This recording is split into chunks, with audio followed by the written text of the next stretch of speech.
Hello parents, my name is Don Hicks and I'm the supervisor of elementary mathematics for Carroll County Public Schools. Over the past few years, our math curriculum has transitioned as we've aligned with the Common Core state standards, which the state of Maryland adopted in June of 2010 for all public schools in the state. The Common Core standards are more focused than previous lists of curriculum standards. And as a result of this focus, teachers can now go deeper in their lessons and model many strategies to solve problems so that our students can develop as thinkers and can truly understand the concepts they are learning in elementary math that lay the foundation for math in middle school, high school, and in college. Since some of these teaching strategies are being used more often than in the past and may not be familiar to everyone, I'll be posting brief videos throughout the year to show some of these techniques being utilized by our terrific teachers and their students in their classrooms. I hope you find these videos to be helpful as we continue our important partnership in your children's education. Hi, my name is Megan Harfield. I am a 4th grade math teacher at Linton Springs Elementary. In 4th grade, we have been working on multiplying two two-digit numbers. This is a very complicated concept for 9 and 10-year-olds. So to help them understand the meaning behind it, we physically have them build and represent the situation. Today, I am going to demonstrate how to solve 14 times 23 using base 10 blocks. We are going to use a strategy called open array to solve the problem. As you can see, I have written up here 14 groups of 23. This is really what we want our students to understand.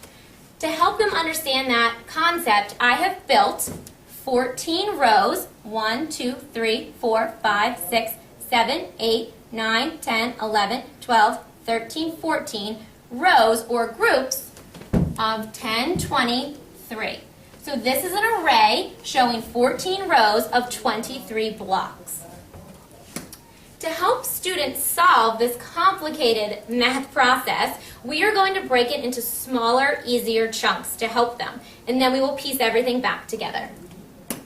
The first thing I do with my students, I separate the 20 and the 3 into two smaller parts. I write that as 20 plus 3. I have now decomposed 23 into two parts. The second step is to decompose 14. I like my students to understand 14 is a group of 10. Here is my group of 10 plus a group of 4. So we have a 10 and 4 ones along our side, and across the top we have 20 plus 3. Now comes the multiplication.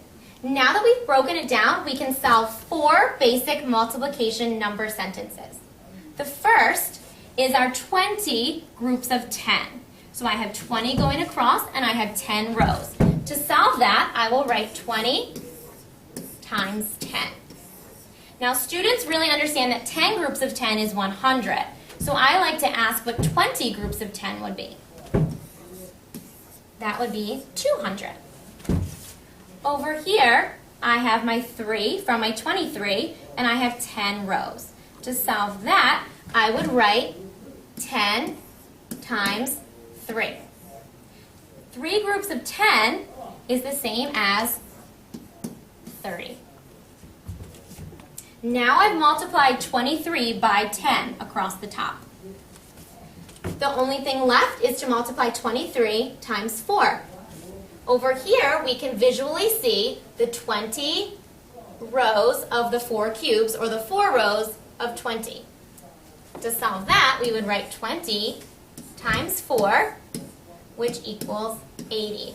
And I like this because students can physically touch and count their groups of 10 to check their work. So if we wanted to, we could count 10, 20, 30, 40, 50, 60, 70, 80.